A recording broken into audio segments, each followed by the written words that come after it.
Hello guys, hi, नमस्कार, welcome to my YouTube channel. आप सभी का मैं रूपाली बहुत बहुत अपने यूट्यूब चैनल पर स्वागत करती हूं। और आज मैं हिंदी का प्रैक्टिस सेट लेकर आई हूं, जो कि बीपीएससी टीचर एग्ज़ाम परीक्षा जो लोग भी दे रहे हैं, चाहे वो किसी भी लेवल का दे रहे हों, पीजीटी, पीआरटी या फिर टीजीटी। आइए चलते हैं जनरल पेपर हिंदी की तैयारी के लिए। चलते हैं क्वेश्चन नंबर 1 की ओर। और क्वेश्चन नंबर 1 की ओर चलने से पहले आप सभी से हाथ जोड़कर रिक्वेस्ट है कि प्लीज़ आप सब हमारे यूट्यूब चैनल को सब्सक्राइब करें, हमारा सपोर्ट करें और वीडियो पसंद आए तो लोगों को शेयर करें, लाइक करें।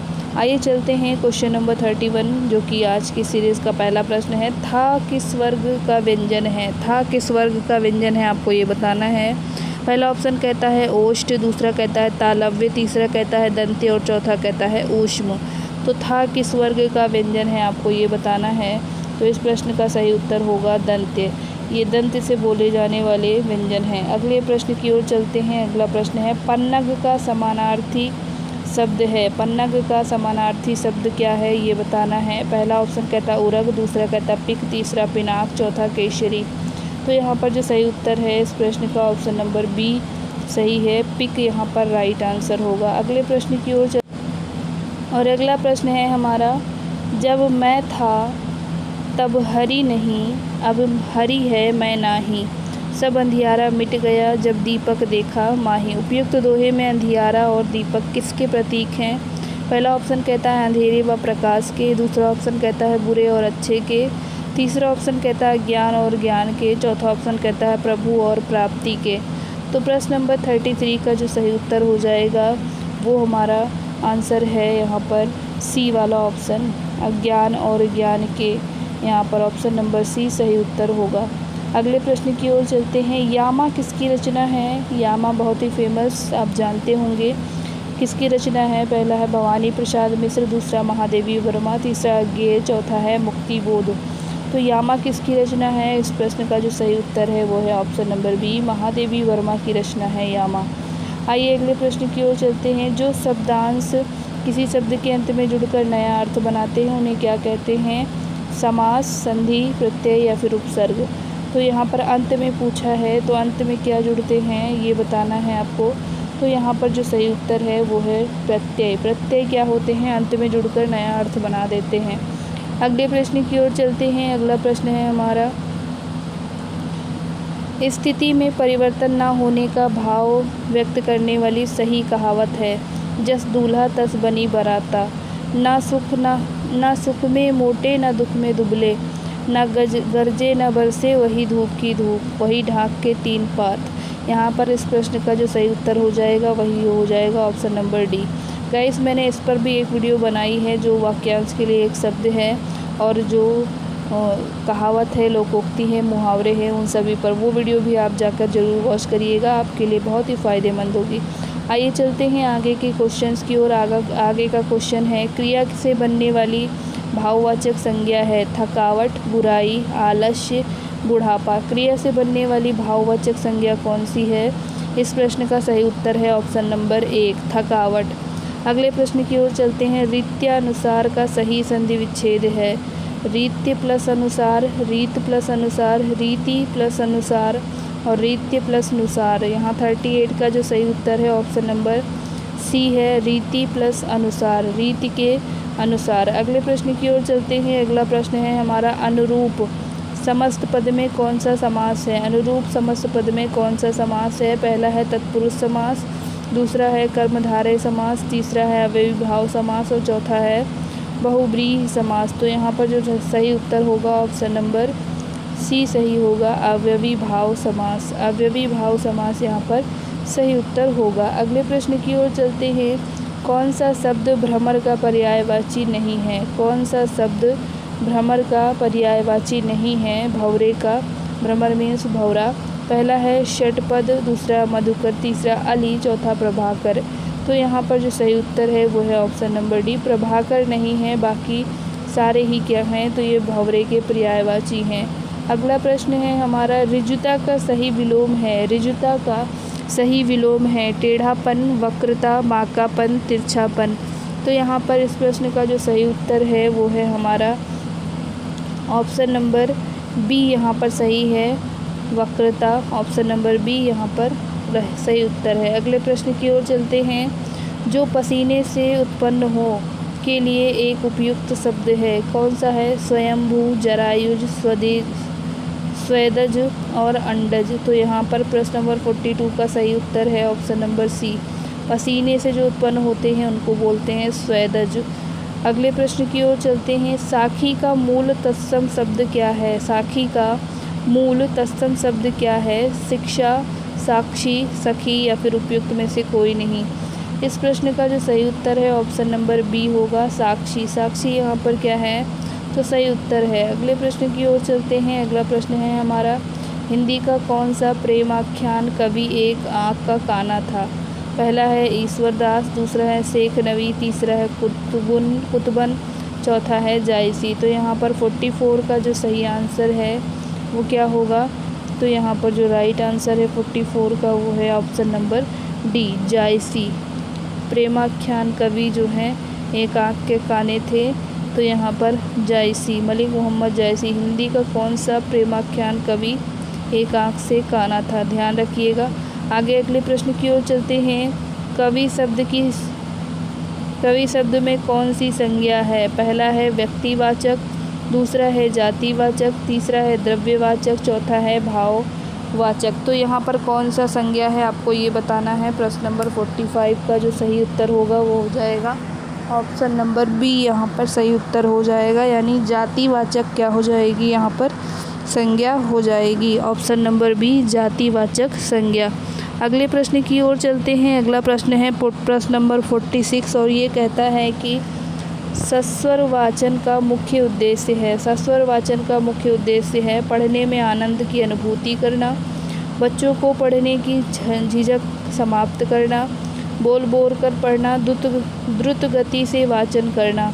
प्रश्न नंबर 46 का जो सही उत्तर है वो क्या है? तो यहाँ पर जो सही उत्तर हो जाएगा वो हो जाएगा हमारा ऑप्शन नंबर बी, बच्चों की पढ़ने संबंधी झिझक को क्या करना? समाप्त करना। अगले क्वेश्चन की तरफ मूव करते हैं और अगला क्वेश्चन कहता है, हिंदी भाषा सीखने में पाठ्य पुस्तक किस तरह से काम करती है? साध्य है, साधन है, एकमात्र संसाधन है या उपयुक्त में से कोई नहीं। तो यहाँ पर क्या है कि इस प्रश्न का जो सही उत्तर है वो क्या है कि एकमात्र क्या है? संसाधन है। अगले प्रश्न की ओर चलते हैं। अगला प्रश्न है हमारा, भाषा शिक्षण का आदर्श वातावरण है। विद्यार्थी को अभिव्यक्ति की पूरी आज़ादी, भाषागत शुद्धता पर बल देना, अध्यापक का एकालाप और श्रव्य दृश्य सामग्री का प्रचुर उपयोग। तो यहाँ पर 48 का जो सही उत्तर हो जाएगा ऑप्शन नंबर एक, यहाँ पर सही हो जाएगा। विद्यार्थियों को अभिव्यक्ति की पूरी आज़ादी। अगले प्रश्न की ओर चलते हैं। वह लेख जिसमें किसी मुद्दे के प्रति समाचार पत्र की अपनी राय प्रकट होती है को कहते हैं आलेख, विशेष रिपोर्ट, संपादकीय या फिर उल्टा पिरामिड। तो यहाँ क्या कहते हैं? संपादकीय कहते हैं। अगले प्रश्न की ओर चलते हैं। जहाँ जहाँ शब्द व्याकरण की दृष्टि से क्या है? भिन्नार्थी शब्द युग्म, विपरीतार्थक शब्द युग्म, पुनरुक्त शब्द युग्म, एकार्थी शब्द युग्म। इस प्रश्न का सही उत्तर हो जाएगा पुनरुक्त शब्द युग्म, ऑप्शन नंबर सी यहाँ पर सही उत्तर होगा। अगले प्रश्न की ओर चलते हैं। अगला प्रश्न है हमारा, किसी वस्तु को दूसरे देश से अपने देश में क्रय कर लाने की क्रिया क्या कहलाती है? आयात, निर्यात या प्रेषण या वाहन। तो 51 का जो राइट आंसर होगा वो हो जाएगा आयात, ऑप्शन नंबर 1 यहाँ पर सही उत्तर होगा। वह तोड़ती पत्थर देखो मैंने उसे इलाहाबाद के पथ पर, देखा मैंने उसे इलाहाबाद के पथ पर। उपयुक्त पंक्ति किसकी है? सुमित्रानंदन पंत, भवानी शंकर मिश्र, सूर्यकांत त्रिपाठी निराला, नागार्जुन। तो यहाँ पर 52 का जो राइट आंसर है ऑप्शन नंबर सी हो जाएगा, सूर्यकांत त्रिपाठी निराला। अगले प्रश्न की ओर चलते हैं। अगला प्रश्न है हमारा, सोहत ओढ़े पीतपट श्याम सलोने गात, मानो नीलमणि सैल पर आतप परियो प्रभात में कौन सा अलंकार है? गाइस, अलंकार पर भी मैंने वीडियो बनाई है। आप अलंकार की सारे टाइप के बारे में मैंने डिस्कस किया है, तो अलंकार की उस वीडियो को ज़रूर वॉच करें, बहुत ही हेल्प मिलेगी आपको उससे। तो यहाँ पर अनुप्रास होगा, रूपक होगा, उपमा होगा या उत्प्रेक्षा होगा। तो इस प्रश्न का सही उत्तर हो जाएगा उत्प्रेक्षा अलंकार। अगले प्रश्न की ओर चलते हैं। गीता मंद मंद मुस्कुरा रही है, इस वाक्य में मंद मंद व्याकरण की दृष्टि से क्या है? विशेषण है, क्रिया विशेषण है, संज्ञा है या फिर सर्वनाम है? तो यहाँ पर क्रिया की विशेषता बता रहा है, इसलिए क्रिया विशेषण है। अगले प्रश्न की ओर चलते हैं। ज्ञानपीठ पुरस्कार किस क्षेत्र में श्रेष्ठ कार्य करने पर दिया जाता है? समाज सेवा, सिनेमा, विज्ञान या साहित्य? तो यहाँ पर इस प्रश्न का सही उत्तर हो जाएगा साहित्य के क्षेत्र में। आइए चलते हैं प्रश्न नंबर 56 से लेकर 60 तक की यहाँ पर एक गद्यांश मैं आप सभी के लिए लाई हूँ, और इसी गद्यांश से क्या है क्वेश्चंस बनेंगे, आपको गद्यांश ध्यान से पढ़ना है। तो डॉक्टर राम कुमार वर्मा ने ऐतिहासिक एवं समस्या मूलक एकांकियों की रचना की है। उनके एकांकियों का मूल स्वर आदर्शवादी है। प्रेम, सेवा, उदारता, त्याग और बलिदान की भावनाओं से उत्प्रोत इन ऐतिहासिक एकांकियों में भारत के अतीत गौरव को प्रस्तुत करते हुए राष्ट्रीयता की भावना को जगाने का प्रयास किया गया है। समस्या मूलक एकांकियों में वर्मा जी ने शिक्षित मध्यम वर्गीय दंपतियों की अनेक समस्याओं, प्रेम, सेक्स, संदेह, दंभ आदि को कथानक का विषय बनाया है, किंतु उनकी परिणति आदर्श में हुई है, क्योंकि उनके एकांकियों की नायिकाएं अंततः अपने पति के सम्मान की रक्षा करती हुई दिखाई पड़ती हैं, तथा रेशमी टाई की ललिता और एक्ट्रेस एकांकी की नायिका प्रभात कुमारी अतिशय आदर्शवादिता के कारण वर्मा जी के एकांकी यथार्थ से दूर हो जान पड़ते हैं, किंतु एकांकी शिल्प की दृष्टि से वे हिंदी की युग के प्रवर्तक एकांकी माने जाते हैं।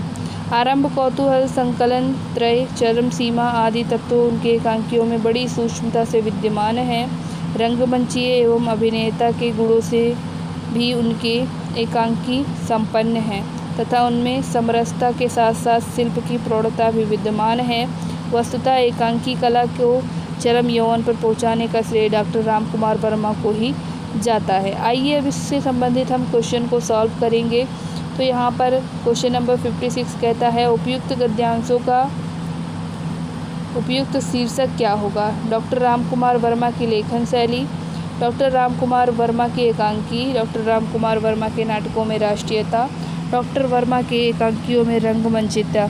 तो यहाँ पर इस प्रश्न का सही उत्तर हो जाएगा ऑप्शन नंबर बी, वर्मा की, डॉक्टर वर्मा की क्या हो जाएगी? एकांकीय। अगले प्रश्न की ओर चलते हैं। उपयुक्त गद्यांश में प्रयुक्त शैली है विवरणात्मक, विवेचनात्मक, आलोचनात्मक या गवेषणात्मक? तो यहाँ पर आलोचनात्मक शैली है इनकी। अगले प्रश्न की ओर चलते हैं। अगला प्रश्न है, डॉक्टर राम कुमार वर्मा की एकांकियों का मूल स्वर है यथार्थवादी, आदर्शवादी, आदर्शोन्मुख, यथार्थवादी, इनमें से सभी या फिर कोई, इनमें से कोई नहीं?